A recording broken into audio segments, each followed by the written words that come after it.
जब तक बाबा साहब जीवित थे, कांग्रेस ने उन्हें अपमानित किया। कांग्रेस ने बाबा साहब के विचारों को भी हमेशा के लिए खत्म कर देना चाहा। डॉक्टर अंबेडकर संविधान के संरक्षक थे। कांग्रेस संविधान की भक्षक बन गई है। कांग्रेस ने देश में वोट बैंक का वायरस फैला दिया। मेरे मुसलमान नौजवानों को साइकिल के पंक्चर बनाकर के जिंदगी नहीं गुजारनी पड़ती।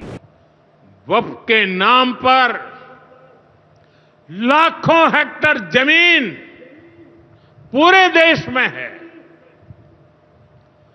इस जमीन, इस प्रॉपर्टी से गरीब का, बेसहारा महिलाओं बच्चों का भला होना चाहिए था। और आज ईमानदारी से उसका उपयोग हुआ होता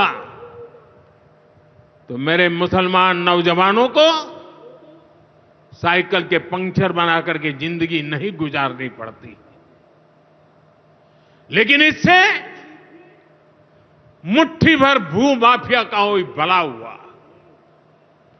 पसमानदा मुस्लिम इस समाज को कोई फायदा नहीं हुआ।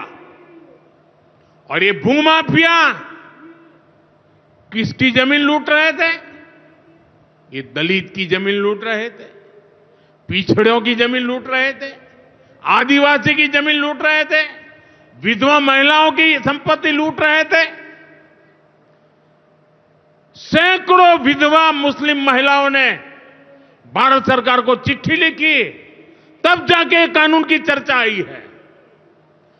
वक्फ कानून में बदलाव के बाद अब ये गरीबों से जो लूटा जा रहा है वो बंद होने वाला है।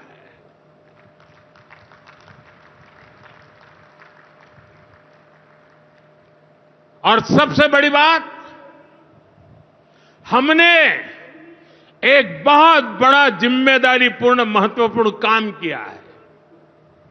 हमने इस वक्फ कानून में एक और प्रावधान किया है।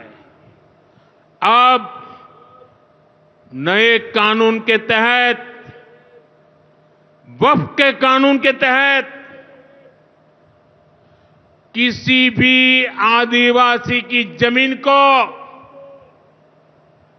हिंदुस्तान के किसी भी कोने में आदिवासी की जमीन को, उसके घर को, उसकी संपत्ति को ये वक्फ बोर्ड हाथ भी नहीं लगा पाएगा। ये आदिवासी के हितों की रक्षा करने का, संविधान की मर्यादाओं का पालन करने का हमने बहुत बड़ा काम किया है।